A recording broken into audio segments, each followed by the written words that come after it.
Bueno, queridos estudiantes, buen día, buena tarde o buena noche, desde la hora que estén viendo esto. Entonces vamos a mirar el entrenamiento número 2. Entonces, muchachos, la idea no es solamente ver cómo se contestan estas preguntas, sino que la idea es ver cómo se contestan este tipo de preguntas, porque claramente que las preguntas no van a ser iguales. O sea, nosotros tratamos de hacer las preguntas muy parecidas a las que ustedes van a hacer en el ICFES, pero la idea es que ustedes digan, bueno, este es el modelo de la pregunta, voy a estar pendiente de este y de este aspecto, y entonces empiezan ustedes como a sistematizar también una estrategia para contestarlas. ¿Listo? Entonces, pues empecemos.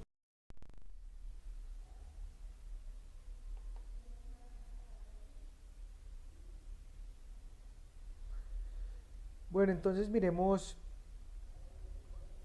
varias cositas ahí. Entonces, primera pregunta. En el mismo conjunto residencial, uno de los propietarios se encuentra desesperado porque la persona a la que le arrendó su apartamento lleva meses sin pagar y esto está afectando seriamente su economía. Ante esta situación, el mejor mecanismo al que puede acudir el vecino para defender sus derechos es. Entonces, yo acá siempre les coloco una justificación, pero entonces miremos un distractor que es clave y es básico. Nos están preguntando por un mecanismo. El mejor mecanismo, ¿listo? Y miremos que la Policía Nacional y la Justicia Civil Ordinaria no son mecanismos, sino que son instituciones. Entonces ya de una vez decimos que nos vamos a basar en la A y en la B. ¿Listo? Y lo segundo es que vamos a mirar que la acción de tutela es algo que solamente se utiliza cuando se está violando un derecho fundamental. ¿Qué es un derecho fundamental? La salud, la vida, el buen nombre. En este caso, ¿sí? Es una persona natural, no es una persona jurídica a la cual se está interponiendo la demanda. O sea que tampoco aplicaría. Primero, no se está violando el derecho fundamental. Y segundo, no se está, es una persona natural. Entonces, en este caso es la opción A, la acción de cumplimiento. Miremos la pregunta número 2. Un grupo numeroso de colombianos considera importante reformar la Constitución para que en ella se incluya una política del cuidado del medio ambiente mucho más clara y eficiente. El mecanismo con el que cuenta la ciudadanía para realizar reformas constitucionales es.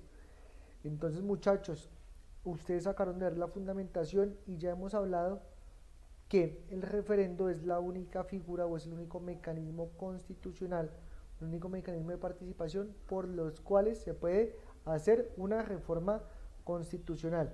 El cabildo abierto es netamente consultivo, discutible, pero no aplica para este caso. La reforma constitucional es el nombre de lo que aplicaría ahí, pero no el mecanismo.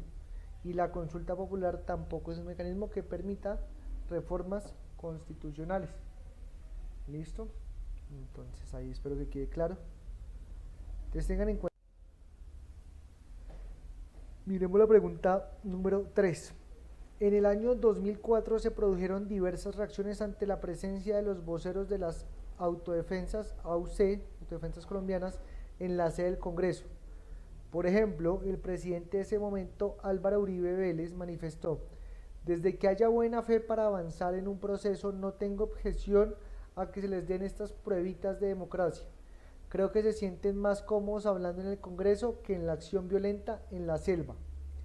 Teniendo en cuenta el texto anterior y la posición que el expresidente y hoy senador y su partido político asumen actualmente acerca de la participación de actores armados en política, podría pensarse que ambas posturas son.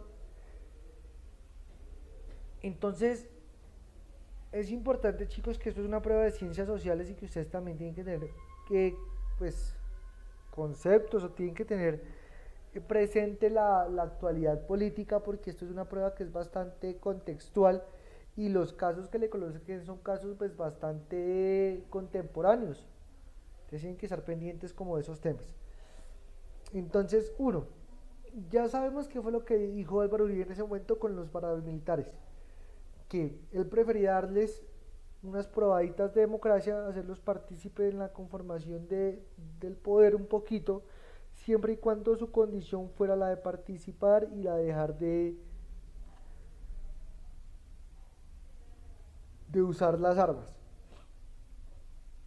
¿Qué es lo que pasa actualmente con Álvaro Uribe? Pues que es de los mayores detractores de las FARC en política, y que las FARC estén ocupando pues unas curules o unos escaños en el Senado.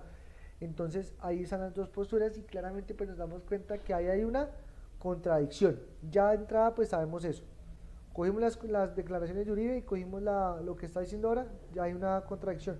Miremos qué tipo de contradicción. Entonces miremos la opción a ver qué nos dice. Contradictorias, porque está comprobando que la participación de actores armados en política suele traer consecuencias negativas para una sociedad. ¿Listo? Eso no es lo contradictorio, él dice que incluso que eso es positivo. Para él lo contradictorio o lo que es contradictorio de las dos premisas es que actualmente consideran que la participación de las FARC en la política es un acto de impunidad. Entonces lo que se pregunta a algunos ciudadanos si es ¿por qué con las AUC no era negativo, no era impunidad y con las FARC sí? Entonces eso es lo que hace la postura del contradictorio. Pregunta número 4. En la recepción de un edificio de apartamentos de Bogotá se publicó un listado con el nombre de todas las personas que estaban en mora con la administración. Uno de los vecinos, al ver su nombre en esa lista, afirmó que se estaba violando su derecho al buen nombre y que iba a interponer una acción legal. Se puede afirmar que el reclamo del vecino resulta, entonces, bueno, esta pregunta no tiene como una estrategia clara de resolución, muchachos, sino que es una pregunta pues de concepto que hay que tenerlo claro. ¿Listo? Entonces, muchos creeríamos que podría ser adecuado o justo, pero entonces salió una sentencia en la Corte Constitucional que decía que publicar el nombre de los vecinos morosos no está violando el derecho al buen nombre. ¿Listo? Que esto es algo que es una situación que es transitoria, que usted puede ser un deudor moroso, listo, en algún tiempo de su vida por ciertas condiciones, pero eso no quiere decir que se esté violando la integridad de dicha persona. ¿Listo? Y ser deudor es algo que es circunstancial. No es como ser violador, que es algo que a usted le queda en el prontuario delictivo toda la vida, ¿sí? Ser deudor no, ser deudor es algo que es transitorio.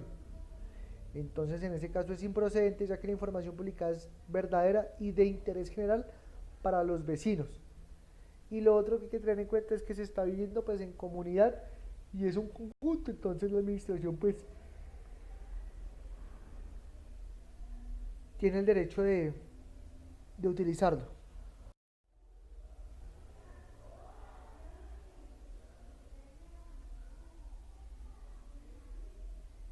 Bueno, miremos esta pregunta, la pregunta número 5 es una pregunta bastante chévere. Entonces miremos el tweet primero que todo, y desde el tweet desde la cuenta oficial de Marta Lucía Ramírez, la vicepresidenta, y dice: yo me sumo a los aportes voluntarios a la educación, propuesta por presidente Iván Duque. Además de pagar nuestros impuestos, todos podemos aportar para aumentar presupuestos para la educación de nuestros jóvenes. ¿Listo? Y veamos la tarea de la pregunta. Entonces siempre ustedes miren esto, y es que la pregunta tiene un contexto que es este, que es la imagen o el texto que les coloquen, o la infografía o la carátula o la caricatura, y tenemos una tarea que es una acción específica sobre la cual que hay que hacer, que es identificar, argumentar, contraargumentar, contradecir. ¿Listo?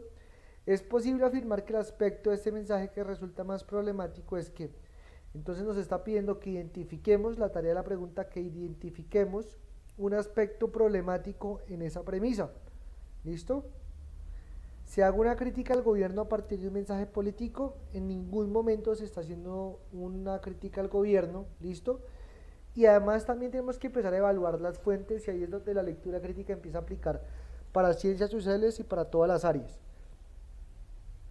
Quien emite el mensaje es la vicepresidenta, y va a ser muy difícil que ella pues tenga una crítica hacia el gobierno, pues porque es parte de él. ¿Listo? Miremos la C.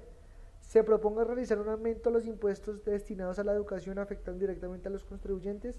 En ningún momento se está diciendo eso en el mensaje. Entonces también tenemos que empezar a manejar muy bien los niveles de lectura, un nivel literal, inferencial, crítico, y que a veces nos dejamos sesgar mucho por los prejuicios que tenemos. Ah, es que el gobierno siempre sube los impuestos, pero el texto como tal no está diciendo nada de eso. D. Se pretende aumentar el presupuesto para la educación de los jóvenes dejando de lado otros aspectos esenciales como la salud o la defensa. En ningún momento el texto tampoco aborda ese tema. O sea, ya de entrada sabemos que ni la B, ni la C, ni la D son. Entonces la opción A nos dice se pretende hacer depender de aportes voluntarios un aspecto que hace parte de las obligaciones básicas del Estado. Eso podría ser como lo problemático en esa premisa. ¿Listo?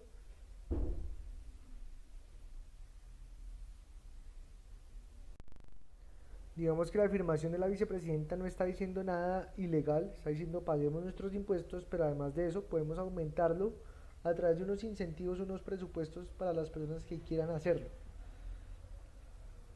¿Listo? De unos aportes voluntarios. Entonces lo problemático podría ser eso, o sea, porque hay que hacer unos aportes voluntarios si ya de entrada el pago de los impuestos tendría que cubrir esos costos. ¿Listo? Eso es como lo que podría ser problemático de la premisa. Pregunta número 6.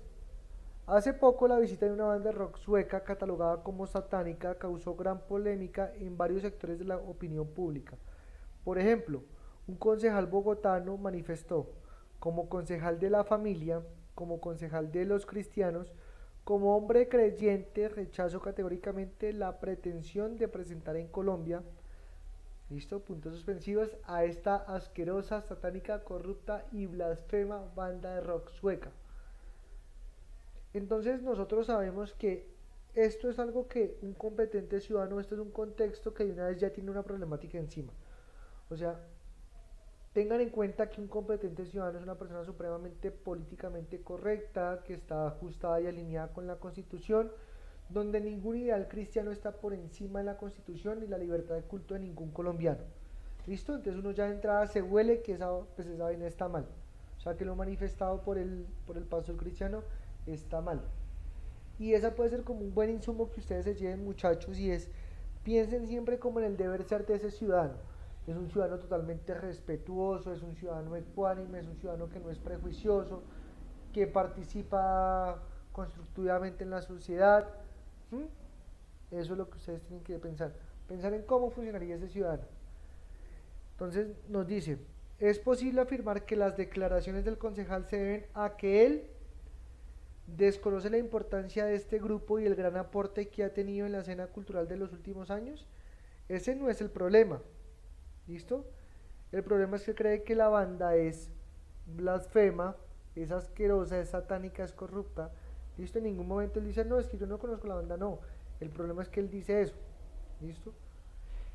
Y la cuestión es que el problema de fondo no es si la banda es blasfema o es satánica, sino que el problema es por qué eso está mal. Eso no tendría por qué estar mal. Cada cual tiene derecho a construir su ideal musical como quiera y de consumir su música como quiera. ¿Listo?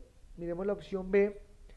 Busca defender a la juventud de una serie de mensajes satánicos contrarios a los principios morales consagrados en la Constitución. La Constitución no consagra unos principios morales cristianos o unos principios satánicos, para nada, es muy neutra en eso, y cada quien puede construir su identidad y cultivar su religiosidad como quiera. Cree firmemente en los valores tradicionales y por eso defiende pluralidad y el concepto de Estado laico. Los valores tradicionales van en contravía de lo que es ser plural y de lo que es ser laico. La misma opción de respuesta tiene una contradicción. Entonces la DA, que es la acertada, considera que sus creencias personales son más importantes que principios como la pluralidad o la libertad de cultos. Entonces eso es lo que está mal. Independiente de que él sea el concejal de la familia, concejal de los cristianos, un hombre creyente, eso no puede, digamos, volverse una ley absoluta para que la conducta de la sociedad y del municipio bogotano sea así. Entonces él no puede interferir lo que él cree bajo lo que es por constitución. ¿Listo, muchachos? Péguenle de todas formas una miradita a la constitución y afinen ciertas cositas ahí. Miremos la pregunta número 7. En Bogotá, cada día miles de personas se suben sin pagar al sistema de transporte masivo. ¿Listo? Ya sabemos que esto es un delito. Cuando a una de estas personas se les preguntó por el motivo de sus acciones, respondió: me parece justo usar el sistema sin pagar porque en el país los políticos nos roban todos los días y a ellos nadie les dice nada. Muchachos, ya de entrada lo que les digo, piensen en un excelente competente ciudadano. Un competente ciudadano no va a decir: ay, no, es que yo violo la ley porque los demás la violan.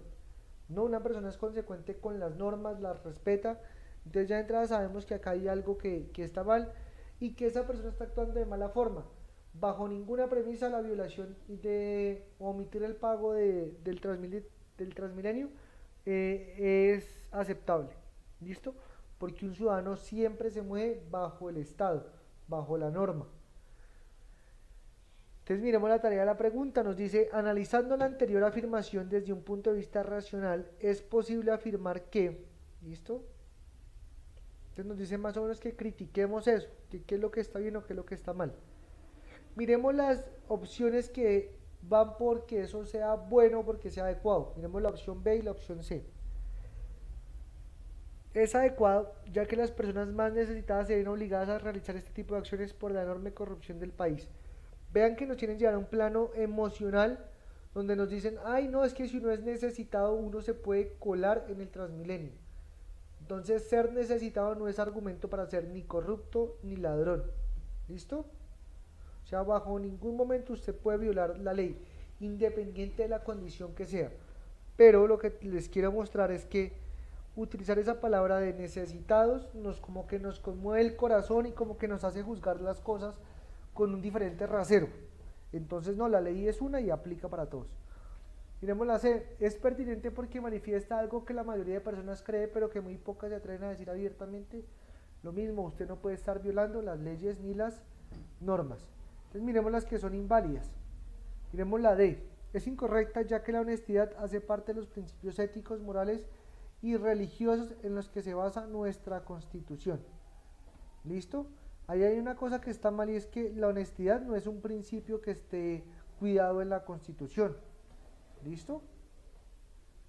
Lo mismo la palabra religioso ya carece de toda validez porque la Constitución es laica. ¿Listo? Entonces, ahí el principio religioso no aplicaría. Entonces es la opción A, es inválida, ya que pretende justificar una acción incorrecta basándose en la idea de que los otros también pueden realizar este tipo de acciones. ¿Listo? Entonces yo no puedo desconocer la ley o infringirla porque los demás lo hacen. Eso es claro. Pregunta 8. Hace algunos días un grupo de inmigrantes venezolanos que vivían en condición de indigencia fue reubicado por la alcaldía en un campamento ubicado en un barrio residencial. Los vecinos del sector se manifestaron públicamente en contra de esta medida y algunos profirieron insultos y amenazas en contra de los refugiados. Es posible afirmar que en esta situación se presenta un conflicto entre... ¿Listo? Entonces, pues es un conflicto entre los vecinos claramente y la administración o la alcaldía, pues que están haciendo pues unas acciones. Lo que pasa ahí, o en las preguntas de este tipo, es que a veces somos muy prejuiciosos. Entonces, lo que les he venido diciendo hoy es que hay que ver la institucionalidad como algo que es positivo, que todo el mundo que todo el tiempo busca el bienestar de los ciudadanos, que no es corrupta. Eso es lo que toca ver como en las instituciones. Entonces en este caso nos toca ver que la alcaldía lo que está buscando es un bienestar para los inmigrantes venezolanos, eso de entrada. Y lo otro es que los vecinos no están buscando tampoco algo negativo ni a que los venezolanos les vaya mal, sino que están buscando pues defender sus intereses. ¿Listo? Entonces el conflicto que se presenta ahí es, miremos las opciones. A. El interés del gobierno por deshacerse rápidamente de los inmigrantes y el afán de la comunidad por defenderse de una amenaza inminente. Entonces lo que les dije, esta opción no sirve porque la alcaldía no está buscando, ¿sí?, deshacerse de los inmigrantes, ¿Por qué? Pues por un montón de cosas y la alcaldía y las instituciones públicas siempre buscan el bienestar de los ciudadanos, acuérdense de eso. Por lo tanto, esa no nos sirve. Marquémosle una X ahí. Miremos la B, la necesidad que tiene la alcaldía de mostrar buenos resultados y la poca solidaridad de los vecinos del barrio. Esa podría ser, aunque la acción de una alcaldía no va a ser mostrar buenos resultados, sino es hacer cosas buenas. No es solamente facturar y no solamente es chicanear con eso, no, sino es hacer algo de verdad bueno. La C, las malas decisiones de la alcaldía y los comportamientos violentos y prejuiciosos de los habitantes. ¿Listo? Entonces nosotros no podemos decir que los habitantes son prejuiciosos porque no tenemos una premisa donde el vecino está diciendo, no, es que los venezolanos son tal, tal y tal y tal. No lo tenemos. Prejuicioso sería por parte de nosotros pensar eso. Entonces es la opción D, la necesidad de atender una crisis humanitaria por parte de la alcaldía y el miedo de la comunidad a que se disminuya su bienestar. ¿Listo? Entonces miren la justificación que les coloco ahí. Hay que ver la posición de la alcaldía y los vecinos en términos positivos. Pregunta número 9. Una de las medidas gubernamentales para contribuir a que las personas con menos recursos accedan a la educación superior consiste en dar becas completas en universidades privadas a los estudiantes que presenten mejores resultados en las pruebas de estado. Desde un punto de vista crítico se puede considerar que esta medida es poco pertinente porque entonces, bueno muchachos, cosas ahí de analizar. Primero, esta pregunta se crea en el contexto de la política de ser pilo paga, ¿listo? Que es que todo cambia tan rápido que pareciera que ustedes no supieran de eso, que sean muy jóvenes, pero ser pilo paga fue una política que se hizo hace 2 años, o que fue hasta la que se cumplió la administración de Juan Manuel Santos, y es darle unos cupos y pagarles toda la matrícula a los mejores estudiantes con la prueba, con la prueba de estado ICFES, ¿listo? Entonces hay varias cositas y es, uno, ¿por qué los dineros se van a universidades privadas? Eso es lo que tenemos que preguntarnos. Dos, ¿por qué solamente a los mejores estudiantes si el derecho a la universidad es un derecho que es de carácter universal? Listo, que se debería cumplir para todos los estudiantes colombianos y no solamente para una pequeña minoría. Tengan en cuenta esas cosas claras y ustedes van haciendo el análisis de las preguntas en términos de esos derechos y de esos absolutos.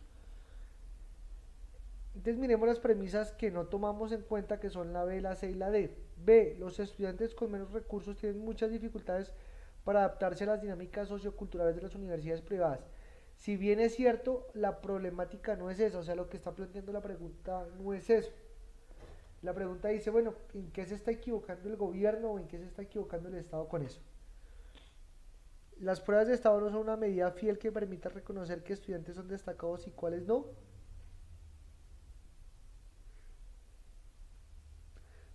Si bien eso es cierto, usted en una prueba estandarizada no puede medir que los mejores estudiantes son los que obtienen las mejores notas, porque la inteligencia no solamente se mide bajo esa característica, pero lo problemático no es eso, sino qué es lo que está pasando con esos presupuestos. D, se está comprobando que la mayoría de estudiantes que acceden a este tipo de becas no logran terminar su carrera.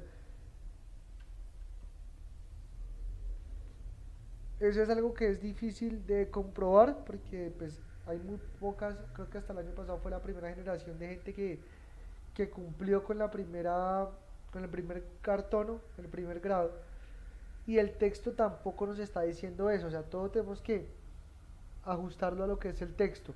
Una cosa es uno opinar por opinar y otra cosa es uno, pues, estarse ajustando a lo que el texto le está pidiendo a uno.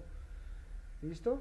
Entonces la opción A hace que las universidades privadas reciban una gran cantidad de recursos que podrían usarse en el fortalecimiento de la educación pública. Entonces no es lo mismo que un estudiante o que el Estado esté pagando por un estudiante en los Andes 12, 13 millones de pesos a que ese dinero se esté invirtiendo en la universidad pública. Entonces lo que el Estado tiene que hacer es aumentar la cobertura de la educación universitaria.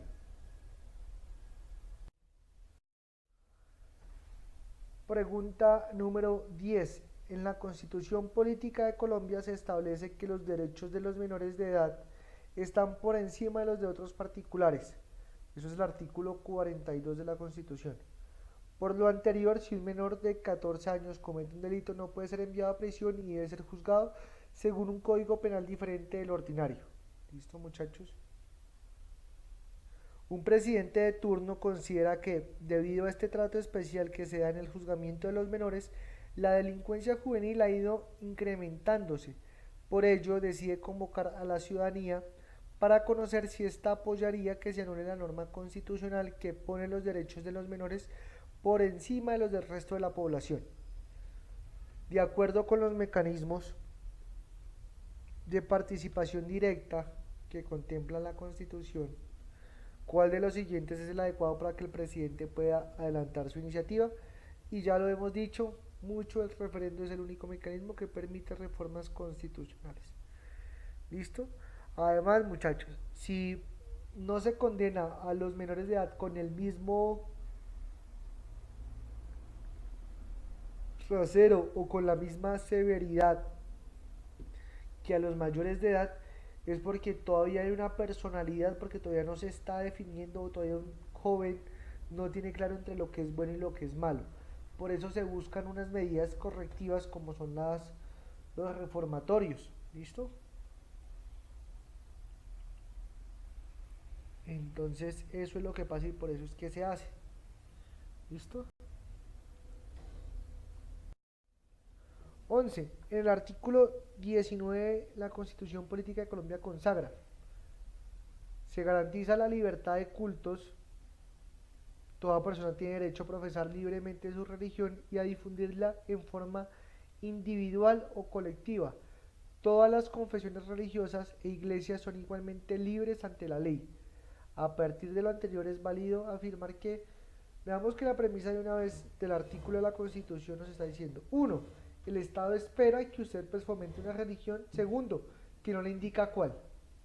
Y que le da la libertad de que usted lo haga de la forma en la que usted quiera. ¿Listo? Entonces miremos las opciones, que hay cositas que nos hacen que nos confundamos. La libertad de cultos es un derecho reconocido por el DIH. Entonces lo que está mal acá es que DIH traduce derecho internacional humanitario, y ese derecho internacional humanitario es un derecho que se utiliza para regular el conflicto entre los países, el conflicto armado. Por lo tanto, eso no es. Si hubiera dicho DH sería derechos humanos y tendría un poco más de lógica, pero con DIH no tiene sentido. C. La libertad de cultos es uno de los derechos humanos. Sí, eso es cierto. D. El Estado promueve la diversidad de cultos. También eso es cierto. Pero entonces la que es más contundente, la que es más precisa de acuerdo a derecho, a esa como convicción hacia la protección de los derechos, es entender que la libertad de cultos es un derecho que es fundamental. Cuando usted dice que algo es fundamental es que siempre tiene que estar ahí. ¿Listo? Entonces es eso. Bueno, y además que nos diga fundamental quiere decir que es un derecho de primera generación que está consagrado en la Constitución. La Constitución parte de eso en derechos de primera, de segunda y de tercera generación. Entonces, derecho fundamental es que es un derecho de primera generación. Pregunta 12. De la afirmación: suscribir un proceso de paz no significa que la violencia se acabe, puede concluirse que, ¿listo? Analicemos un poquitico la premisa. Suscribir un proceso de paz no significa que la violencia se acabe. Y miremos un poquito el contexto, y ya todos sabemos que es el contexto colombiano del acuerdo de paz. Y es cierto, cuando se hizo el acuerdo de paz se tocaron unos puntos, que era el punto de la participación política, el punto del desarme, el punto de las garantías y de la igualdad social, el punto de las reformas agrarias. Entonces nos dice que nosotros estemos firmando esto no quiere decir que la violencia se acabe, sino que hay que entrar a implementar esos acuerdos. ¿Listo?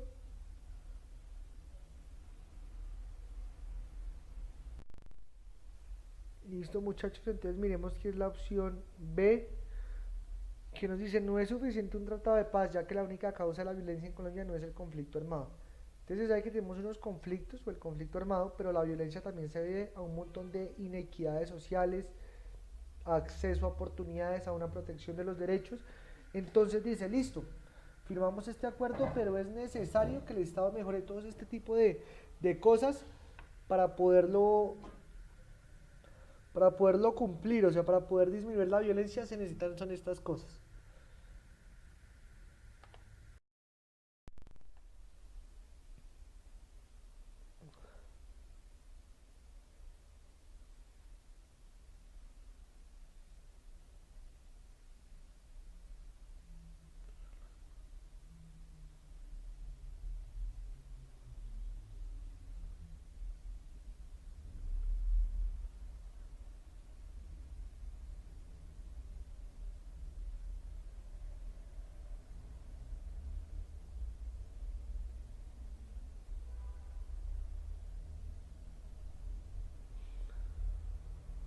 Pregunta número 13. Según el informe El estado de la laicidad en Colombia 2010-2017 que realizó la Corporación Bogotana para el Avance de la Razón y el Laicismo, se reportó que en muchos colegios públicos se usa la asignatura de religión para promover el catolicismo o el cristianismo en general. Lo anterior es más marcado en zonas rurales, pueblos y ciudades intermedias, así como en las básicas primarias en general. Entonces lo que descubrió el estudio fue que en muchos pueblos, sobre todo y en los colegios públicos, es donde más frecuente se ve la clase de religión. Y en esta clase se promueve la religión católica. Entonces, de acuerdo a la Constitución, al Estado Social de Derecho, no debería promoverse desde la educación pública ningún tipo de doctrina religiosa, ni el budismo, ni el hinduismo, ni el cristianismo, sino que cada estudiante pues debe descubrirlo por cuenta propia. Pregunta 14. María José considera que la EPS a la que está afiliada viola su derecho a la salud. Por esta razón decide interponer una acción de tutela. Su madre le dice que, debido a que ella es menor de edad, para poder interponer la tutela debe contar con su autorización escrita. Podemos decir que la madre de María José, entonces eh, pues acá como que no hay mucho así que analizar, muchachos, sino que hay que conocer es lo que dice la tutela. Y la acción de tutela se encuentra en el artículo 86 de la Constitución, es algo lo cual siempre va a aparecer en este tipo de exámenes, estudienlo bien, de todas formas les dejo una presentación anexa con los mecanismos de protección de los derechos, pero siempre se los van a evaluar. ¿Por qué? Porque un competente ciudadano conoce pues, cuáles son sus derechos, cuáles son sus deberes y cuáles son los mecanismos legales por los cuales les protegen esos derechos. Entonces, ahí como les mencioné, está equivocada porque la Corte Constitucional pues, ha sostenido que la acción de tutela puede ser interpuesta por un niño sin tener en cuenta su edad y sin que para ello sea indispensable estar representado por sus padres. Muchas veces la violación de los derechos es por parte de los mismos padres, entonces los niños tienen que tener como su autonomía, su independencia para poderla pues convocar. ¿Listo? Entonces cuando veamos la parte de la acción de tutela pues va a ser mucho más claro eso. Pues de entrada les digo,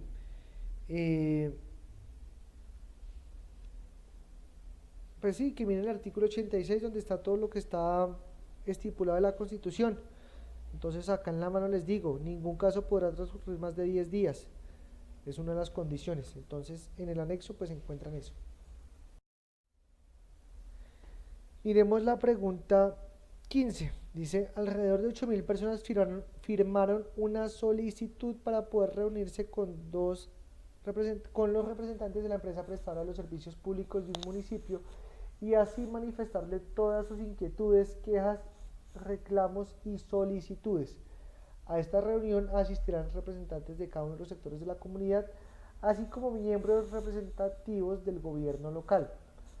Desde lo establecido en la Constitución colombiana, que son los mecanismos de participación ciudadana, este tipo de reuniones se les denomina, ¿listo? Entonces es claramente que cabildo abierto, muchachos. Entonces miremos una cosa.